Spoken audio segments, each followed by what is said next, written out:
Thank you, Madam Speaker, for the opportunity to contribute to this Finance Bill 2023, the short title of which is an act to make provisions for financial nature and other related matters, Madam Speaker. Madam Speaker, if the Minister is to be believed, this is not a complex piece of legislation.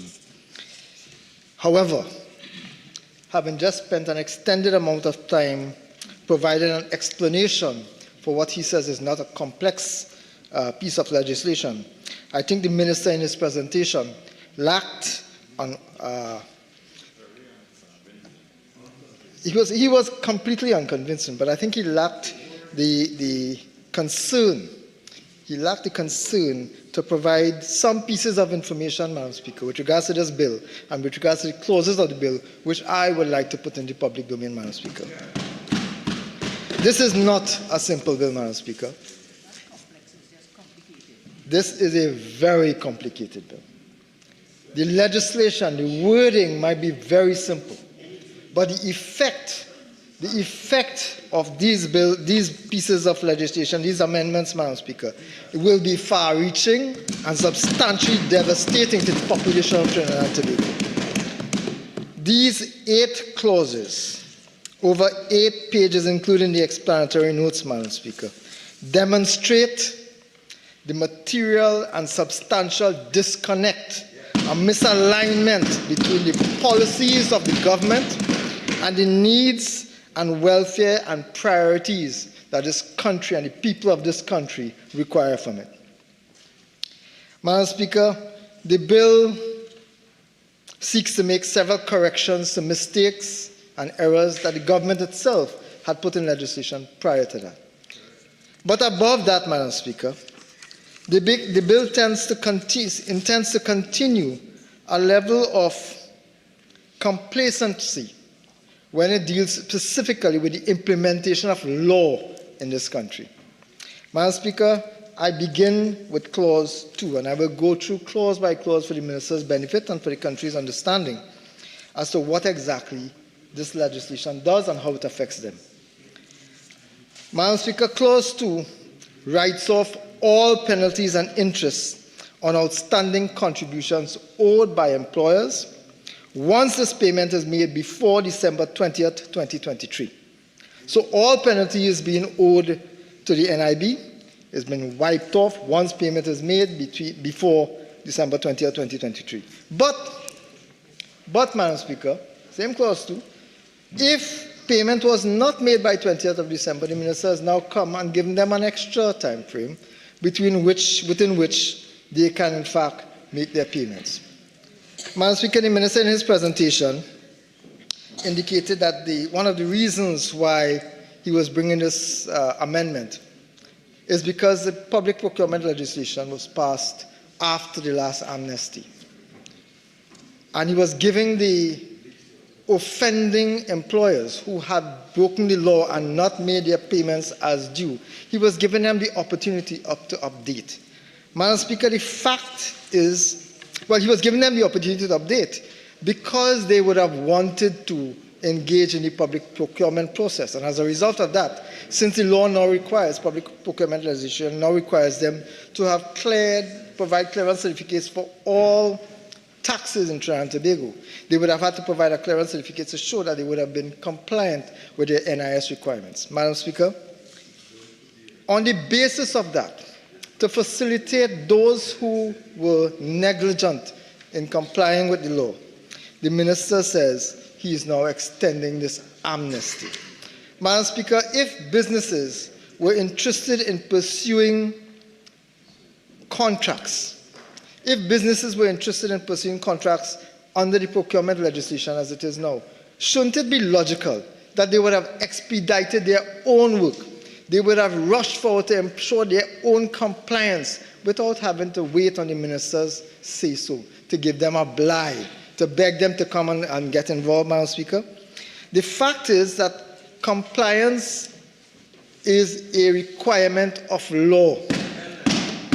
And what the Minister has done last year and is doing this year has been facilitating the breach of that law. He's been facilitating defaulters, Madam Speaker. Ironically, the Minister in a statement earlier indicated that, if I may refer to it now, Speaker. The Minister responded in his statement earlier. He said a debt collection unit was established and a significant number of authorized officers were onboarded and trained in the conduct of employer compliance audits. Excellent. Excellent. I'm very glad to hear that, Madam Speaker. So you have created a situation where you have a unit that will go after defaulters. And instead of employing that unit, instead of giving that unit the authorization and the teeth to do so, Madam Speaker, he comes with an amnesty. Again, Madam Speaker, what the Minister is doing by his actions is facilitating persons to breach the law, which is not an acceptable situation. It's unfair to the citizens of this country, especially those businesses who have been following the law. Madam Speaker, the Minister also said in his presentation that for the financial year ended June 30th, 2023, the total contribution in arrears received in response to the waiver, that is to his tax amnesty, his amnesty from last year, the total contribution in arrears received in response to the waiver amounted to $123.8 million. And he celebrated that, Madam Speaker.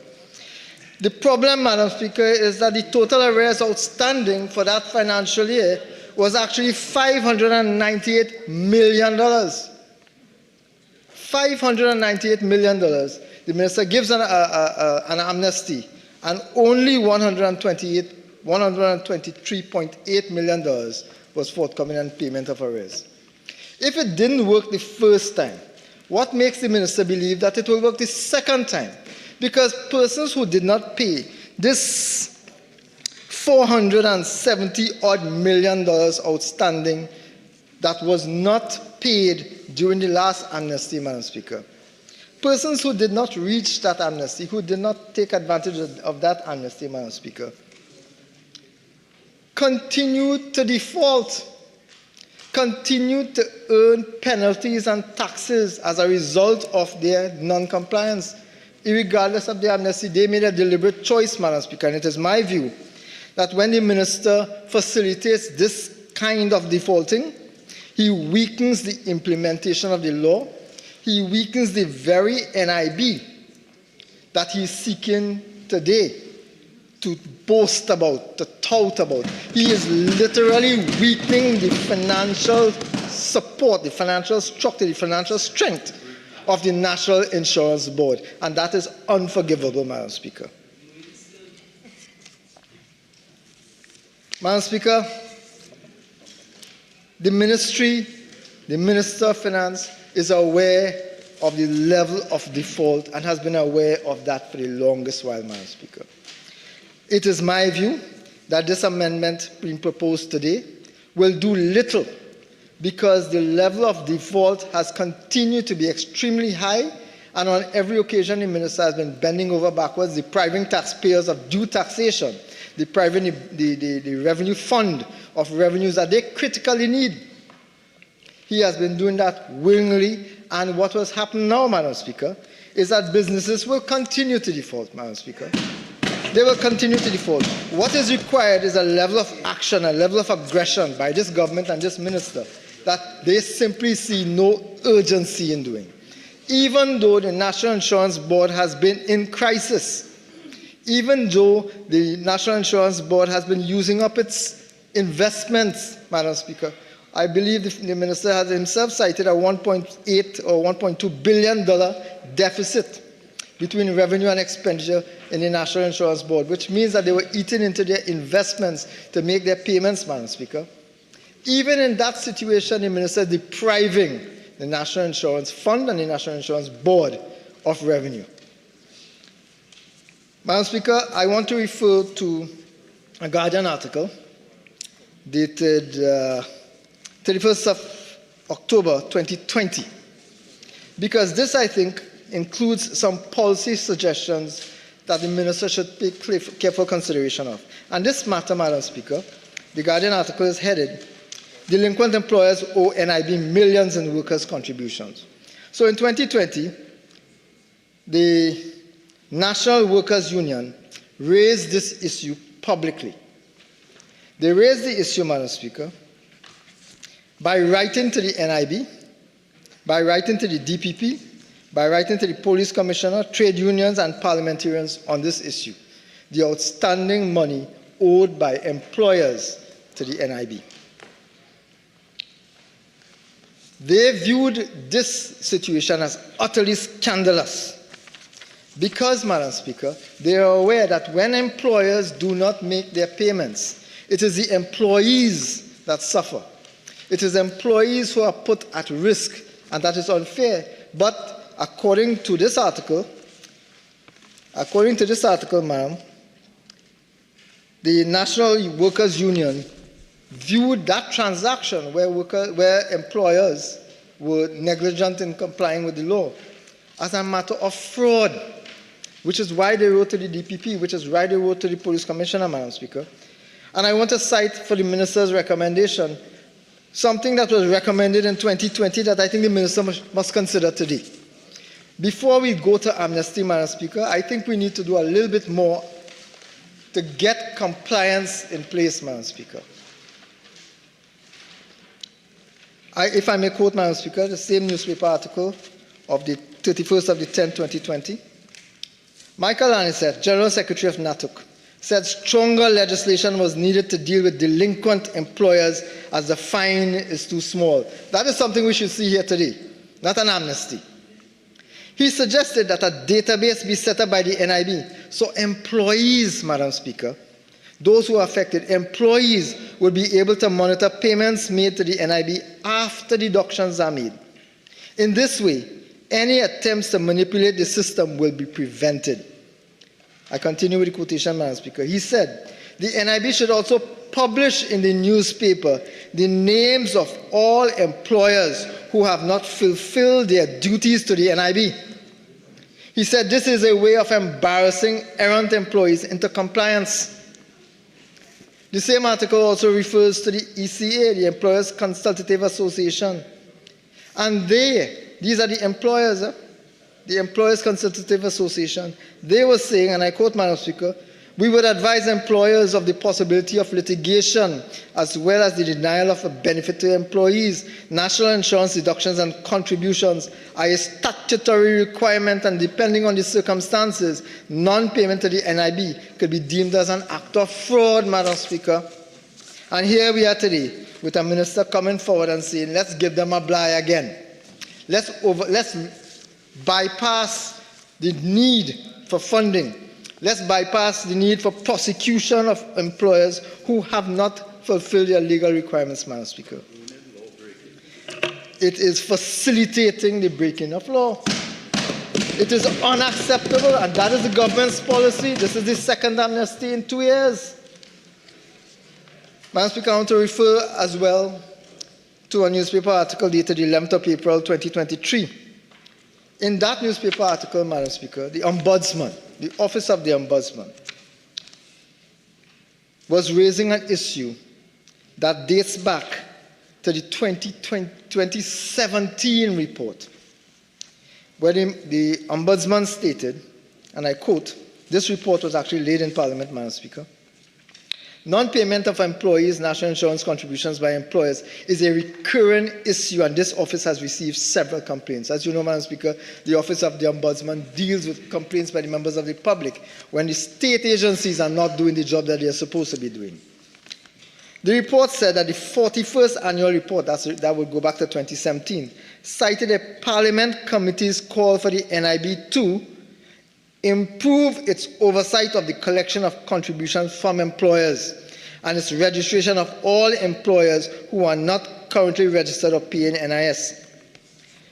The article continued, it is therefore quite clear that NIB's compliance unit, which is tasked to handle delinquent employers, is not effective.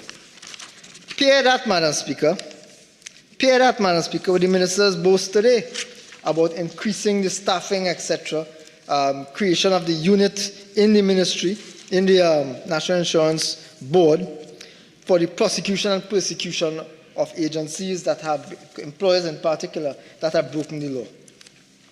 Madam Speaker, the long and short of all of this, the long and short, and there's much more that could be said with regards to it, but the long and short of all this, Madam Speaker, is that the government is going the wrong way when it deals specifically with employers not paying, not meeting their statutory, their legal requirements to the NIS.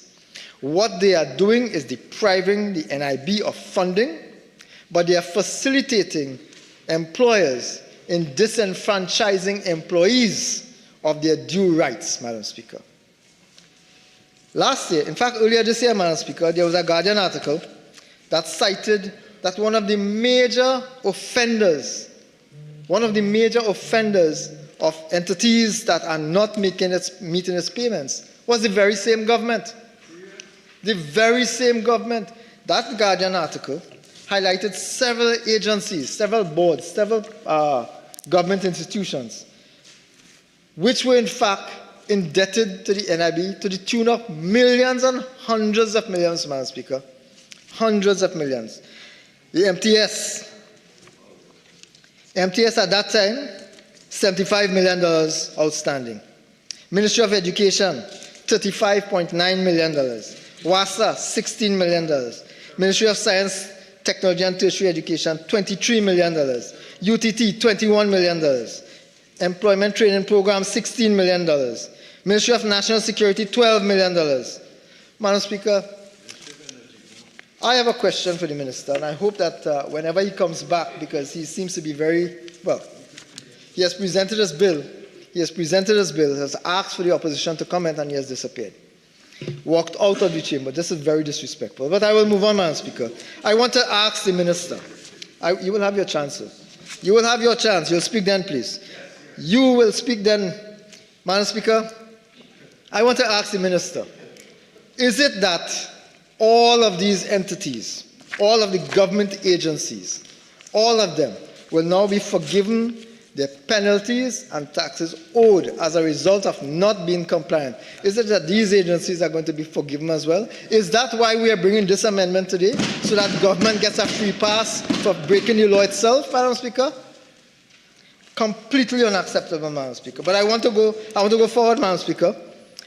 Last year, when the Minister brought this same amnesty, when he brought a request for amnesty for 2022 and prior to that, last year, the Minister indicated, and repeated it today, that was because of last year we had COVID issues, etc., etc. And this was to create the space so that employers who could not put their documents together would have been given the breathing space to so do from COVID. COVID doesn't, it's no longer an issue. But yes, there will always be an issue for the Minister, but that is not acceptable for Trinidad and Tobago. On the basis of that, like I indicated, Madam Speaker, $400 million was still not met. But I want to refer you, Madam Speaker, to how serious this issue is. Because last year,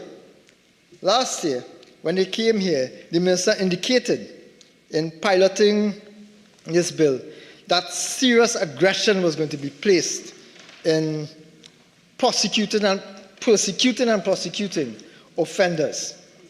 Substantial investigations were going to take place, Madam Speaker. In fact, in the other place, another minister, the member for San Fernando East in the other place, Madam Speaker, warned, and there's a Guardian newspaper headline, because I try not to listen to him too often, but there's a Guardian newspaper headline. Well, you could say if it is true or not true. You could say if it is true or not true. You could say it now. Madam Speaker, in presenting the bill, the Minister says words to the effect, Madam Speaker. I'm quoting the newspaper article. He said, NIS non-payment deprives people, especially in low-income groups, of access to much-needed benefits, while enriching the coffers of employers who avoided making payments. He said, this government is working to address this issue through introduction of this bill, and when the waiver period is over, penalties will be so adjusted to deter the willingness to breach. He said that. I say to those who have been willfully neglecting their NIS contributions that they should get their house in order and pay now, because winter is coming. Big bad minister, winter is coming. We've improved the detection and are much better at this point at seeing which employers are in compliance with the law. And absolutely, after the amnesty period, we are going to go after those delinquent employers. He repeated, winter is coming.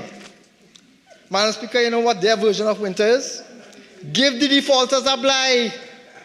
Give the defaulters a blight. Winter is coming. Employers who are in default must be laughing at this gentleman right now. They must be laughing at the fact that he is big and bad and bluff and fluff. Completely unacceptable. And Madam Speaker, I am predicting that what will happen today is the very same minister will probably get up and say the very same thing. Put your house in order. And if you don't put your house in order, we come in. And next year, we may end up with another blight again. So, Minister, you have the chance now. Rewrite your speech from now. Edit the speech that was written to you so that you could really make a contribution in this thing. Madam Speaker, I am moving on.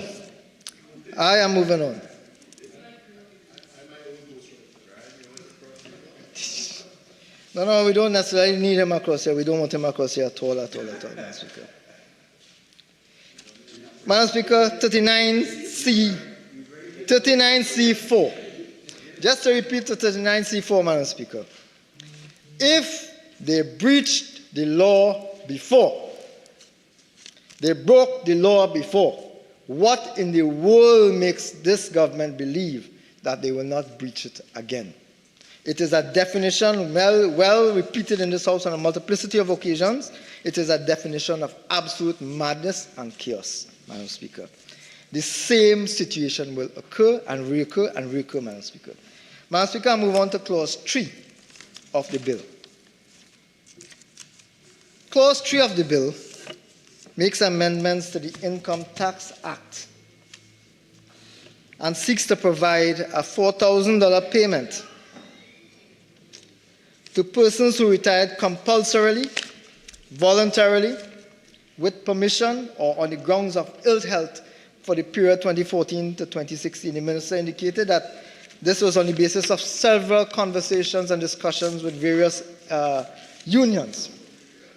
Madam Speaker, I want to throw us back to, because in his presentation I had hoped that the Minister would provide a little bit more clarity to his comments, given that this amendment, emanated from the budget. I was hoping that he would provide some clarification.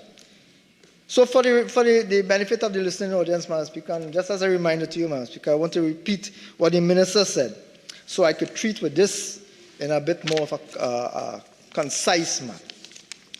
The Minister said in his presentation, we are in the budget presentation, Madam Speaker, I quote, "We are also pleased with the decisions of these unions to receive a one-time lump sum payment of $4,000 to persons who retired compulsorily, etc., etc., etc. This special payment of $4,000 will benefit approximately 1,600 multiplied officers and 100 hourly, daily, and weekly rated workers who retired between January 1st, 2024 and September 30th, 2016. The Minister repeated that today. The Minister then in the budget said, as a gesture of goodwill, I have decided to make this tax exempt this one-time $4,000 lump sum payment to retirees. He continued, this will cost up to $19.7 million in revenue foregone. That was the budget, Madam Speaker. The Minister comes here today to put in place the legislation, after the budget has already been passed, to put in place the legislation to give effect to this promise. Madam Speaker,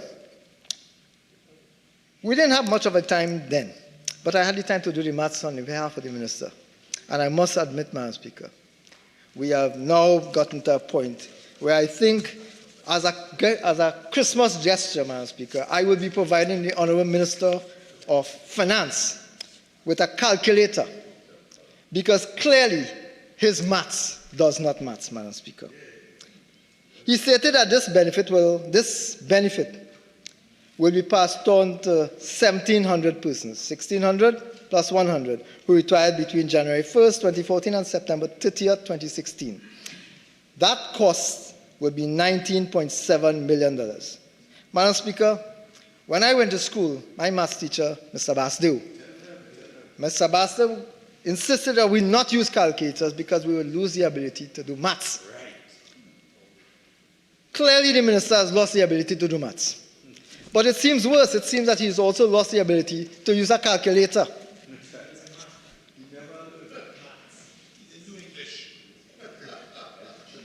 As I said, Madam Speaker, they could trivialize as much as they want the loss of millions and millions and millions of dollars in the Madam Speaker. They could trivialize the failure to account as much as they want in the Madam Speaker. The problem remains that the maths not mathsing. $4,000, Madam Speaker, by 1,700 works out to $6.8 million. You know how much the government approved for this action, Madam Speaker? $19 million. So where the money gone? $19.7 million approved in the budget for the payment of $4,000 to 1,700 workers. Madam Speaker, we're missing real money. We are missing substantial money. I query, Madam Speaker, and I hope the minister in his wind-up could explain where the money went to. Because what $4,000 works out actually is $1.10 a day for the period over which they provided the grant. But, Madam Speaker, I have another question which I hope the minister will answer in his wind-up. For the specified persons, because several persons would have passed away during the period under review. For the specified persons who are now deceased and whose next of kin receive a pension, would this one-time lump sum be paid to those persons, Madam Speaker? The next of kin of the persons who would have passed away, who would have qualified for this exemption, for this payment, one-time payment, Madam Speaker? I hope the minister in his wind-up will touch that, Madam Speaker. Madam Speaker, briefly, I want to reach out to the Corporation Tax Amendment, Madam Speaker, Clause 4. Clause 4, the first part of Clause 4, the part that deals with the business levy, Madam Speaker. There's an attempt by the minister to indicate that this amendment will provide some incentive to businesses to export more. Madam Speaker, that is an absolute mamagai, and I know one of my colleagues will treat in more detail with that. That is an absolute mamagai, Madam Speaker, because what businesses are facing in this country right now is a series of issues facilitated by this government. Honourable Member for Oropouche West, you have 2 more minutes of ordinary speaking time. You're entitled to 15 more minutes additional time if you so need. Thank you. I will be much obliged, Madam Speaker. Thank you very much.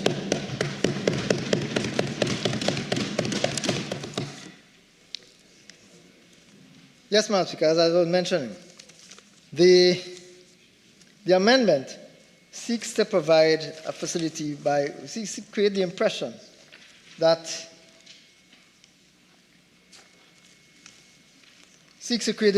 this will promote increased export sales. The minister himself said that. It will boost exports, it will create an increased revenue stream, etc., etc., etc., Madam Speaker. However, businesses in this country have been complaining bitterly about other factors which the minister has not touched and which his government has treated shabbily. Madam Speaker, we have situations with the ease of doing business. Businesses have been complaining about problems accessing foreign exchange. Crime is now a factor of production in Trinidad and Tobago, Madam Speaker. Those factors greatly overshadow it greatly overshadows any sort of benefit. Because until businesses feel a little bit more comfortable investing in an environment where they can generate revenue and receive revenue, where they can have access to foreign exchange to buy goods and services, Madam Speaker, until that can happen, we are spinning top in mud, Madam Speaker. Unfortunately, this government, the minister boasted about an all-of-government approach has been taken to treat with businesses, Madam Speaker. That is not happening. That is why businesses today, up to very recently, over the last 2 weeks, Business chambers were complaining about the level of problems they were getting to access foreign exchange and the deficiency and the crisis that they were facing as a result of crime. Madam Speaker, so that simply taking export sales and giving a blight with business levy, Madam Speaker, is not sufficient. What is required is substantially more. A true situation where the government looks at the big problem and treats with it each item by item by item. Unfortunately, that is not something that could simply be resolved by a signature on a pen. That's not going to assist substantially, Madam Speaker, and I predict, therefore, that that's not going to assist in improving export sales. Madam Speaker, Clause 4B of the bill proposes that the government will now give a tax concession of 150% allowance of the actual expenditure incurred up to a maximum of $500,000 for businesses that invest in the enhancement and promotion of education through corporate sponsorship. Madam Speaker, what the government has started to do, in fact, what they are continuing to do, is pass the buck. That's what this is about. This is about passing the buck. My colleague, the member for Tabakit, raised issues before in this very house, Madam Speaker, where we have schools in this country where the roof is falling down and the minister wasn't even aware. We have situations in this country where crises are taking place in schools right now. The infrastructure is collapsing. The government has failed the teaching service. They have failed the educational system in this country, Madam Speaker. And what they are hoping to do now is beg the private sector to get involved. And worse than that, Madam Speaker, they are now putting the weight of overseeing that and accounting for that, not in the Ministry of Education, Madam Speaker, to the principals who have no capability, competence, and training to so do. You are asking a principal to oversee and account for investments being made, offers being made, sponsorships being made by corporate citizens, Madam Speaker. They are treating with principals who are already overburdened with their responsibilities by expecting that principals will do the work that the Ministry of Education has failed to do, Madam Speaker. Failed. What is worse, Madam Speaker, is that, and we saw this during the COVID period, when the corporate sponsorship came in and were providing laptops because the government itself failed to provide laptops during the COVID for the same citizens, the same children that they were talking about, Madam Speaker. We saw various entities, various schools benefit substantially. But in my constituency, Madam Speaker, in Oropouche West, we have multiple schools which did not benefit from the good graces of many corporate citizens. In fact, much of our citizens, much of our students had to do without unless the UNC, the opposition, was able to raise funds to assist them. And we did so, Madam Speaker. We did so. But that was because of the failure of the ministry. We are back at the same situation. And because there's no check and balance, because nothing has been put in place except the talk about this piece of legislation here, we run the risk of various schools, various institutions benefiting substantially from corporate sponsorship, and the vast majority of others are not. There's very likely to be a continuation of the disparity in the allocation of resources by the corporate citizens that we are seeing, that same disparity being done by the Ministry of Education, Madam Speaker. What is required here is a much more structured approach, Madam Speaker, but the government is not inclined to do that because they want to come and wave around the tax concession in the hope that private citizens, corporations, will in fact step in and do the job that the ministry and the government has failed to do. Madam Speaker, I move on to Clause 4, the Amendment 10Y, the Cybersecurity Investment Tax. Madam Speaker, I note, thank you for reminding me of who the gentleman is, because now I know that that's the minister with responsibility for digitization, Madam Speaker. Madam Speaker, in this particular instance, Madam Speaker, we are being offered a tax concession. The state is offering a tax concession up to a maximum of $500,000 to persons who involve themselves in expenditure from investments made in cybersecurity software and network security. It's in the system. It's in the document here, Madam Speaker. So they are going to give a tax concession of $500,000, up to $500,000, spent on software and the technology for entities that are involved in protecting their assets, etc. Madam Speaker, that's a wonderful news. That's wonderful news. However, how practical is it? TSTT was hacked. The office of the Prime Minister was hacked. Massey was hacked. The AG's office was hacked. And all of them would have spent their best maximum amount of money possible. They would have invested heavily in cybersecurity software and network security monitoring equipment, etc., etc., etc. The problem, Madam Speaker, is that this government simply is not aware of where the crisis is with cybersecurity. Software, Madam Speaker, that's what they're proposing. Spend money on software and you're good. TSTT spend money on software, they were not good.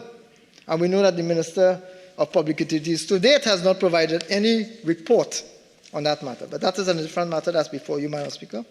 We will treat with that at another point in time and in other places, Madam Speaker. But I want to refer this Honourable House to a Joint Select Committee that took place on Monday. And at that Joint Select Committee, some very startling revelations took place. Very, very startling revelations. We had members of the protective services who were advising this country. Madam Speaker, I can't find a newspaper article now, but I can remember it well. I remember it well. That very Joint Select Committee, senior officials were telling the national community, because it was televised, were telling the national security apparatus, were telling the country, were telling the Ministry of National Security that they were under-resourced. Senior officials involved in national security, involved in the cybercrime unit, involved in treating with cybercrime and accessing people who were responsible for tracking down cyber criminals were telling this country that they're under-resourced, Madam Speaker. That is where the government should be spending the money. Because you could put all the money into getting this software. If you are putting no money or inadequate resources in the investigations, then we will continue to have the same level of criminal conduct that the Minister himself was responding to earlier, where we have a rapid increase in the reports of cybercrime and cyber attacks, Madam Speaker. It is unacceptable because the government simply does not know what it is doing. It believes that it will mamagai the population by giving tax concessions, but it will not spend the money where it is supposed to be spent, which is in developing and harnessing and equipping the relevant authorities to track down and prosecute and persecute cyber criminals in Trinidad and Tobago. They have not put in place the relevant connections so that they could prosecute and persecute via various agencies abroad as well, where the attacks and so on are taking place from abroad. The Minister himself, the Minister of Public Utilities himself, having treated with TSCT, was complaining that we don't have anybody locally who could very possibly investigate that hack. Imagine that, Madam Speaker. So you could put all the money you want on cyber software, etc., until they get ready, until they get realistic, until they get real, until they get factual and truthful, Madam Speaker. This government will continue to spin top in mud and suffer citizens of Trinidad and Tobago. I, Madam Speaker, believe that that is unacceptable. Madam Speaker, I move on. How much? Madam Speaker, I move on. I could do that, my friend. I could do that. But they don't want to hear that on the other side. Madam Speaker, Clause 6. Clause 6. I will leave Clause 5 for my other colleagues, but I want to touch Clause 6, Madam Speaker, because for me, this is a serious, let me choose my words carefully, Madam Speaker, mess up, we'll stick with mess, that the government itself has put itself in. You see, Madam Speaker, what Clause 6 does. Clause 6 The amendment part 2. It's amend section 33, the amendment part 2. What it seeks to do is to tell this country, is to put in place the law that says now regional corporations are now going to be able to collect tax. So they bring this property tax, Madam Speaker. They bring property tax, they walk up and down this country, left, right, and center, telling people, here what, property tax coming, but you will get this money, regional corporations will collect the tax, and you will get this money to spend on the population. You will get this money to spend on, and the corporations will get that money to spend. Two things are wrong here, Madam Speaker. The first thing is that you're only now coming to give the regional corporation the authority to collect the tax. They only now coming, yes. They were told that when they came to this very house, Madam Speaker, that you need to authorize the corporations. They did not do that because this is sloppy, sloppy, sloppy. All they are concerned about doing, Madam Speaker, is taking from the pockets of the taxpayers. They're not concerned about the procedure. They're not concerned about the right and wrong or the effect it is having on citizens of this country, Madam Speaker. Madam Speaker, do you know that it is only now they could collect the tax, Madam Speaker, after this is passed? That is why we have to defer the collection of tax. We have to defer the collection of property tax, not because the minister feels sorry for nobody, not because it's a blight he's giving them, but because the law does not exist for the regional corporations to collect it. And worse than that, now he's coming to put the responsibility on the regional corporations to collect and to report back. Again, the regional corporations don't have that money to do that. They're already underfunding the regional corporations. Now they have to take whatever resources they have to hire personnel to go and implement the property tax because the minister runs from it. He passes it on. Just like they're doing with the education and the security, they're now doing it with the local government. Madam Speaker, it is an oversight, and they are now trying to fix it. But, Madam Speaker, I want to make, before I wrap, Madam Speaker, I want to make one more point. Madam Speaker, when during the local government election, the Minister of Finance, the Minister of Local Government, other ministers were walking again, length and breadth of Trinidad and Tobago, telling the population, don't you all worry. Don't you all worry. Property tax coming, but it's not so bad, because when we get this property tax, it will go to the regional corporation, and the regional corporations will then spend it.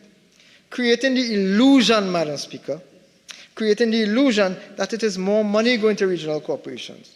They were deliberately, Madam Speaker, creating this story.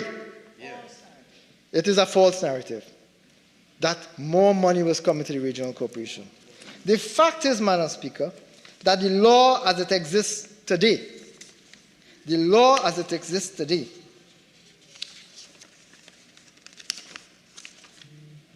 under the Miscellaneous Provisions Act, the law as it exists today, where estimates have been approved for use by a corporation for a particular year and the corporation is in receipt of the sums collected from property tax for use by the corporation, those sums shall be offset from releases due to the corporation for that year.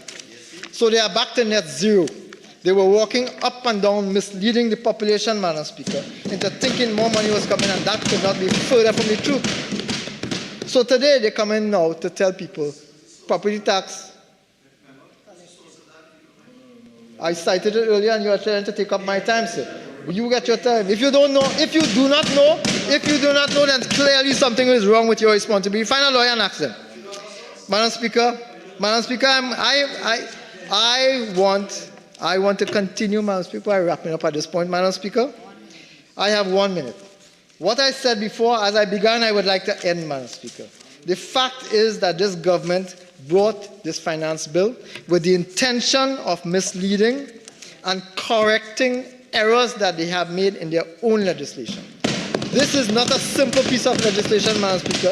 In fact, virtually every act that they are taking here has questions to answer. The one act, which is the $4,000 that they're providing to give to people, which they're actually going to give somebody something, that has a set of money missing in it. So even that action being brought by this piece of legislation, the Finance Bill 2023, even that act, Madam Speaker, is foiled by the incompetence of the government of Trinidad and Tobago, headed by the Honorable Keith Christopher Rowley, Member of Parliament for Diego Martin West. Madam Speaker, I request that the Minister do the honorable thing.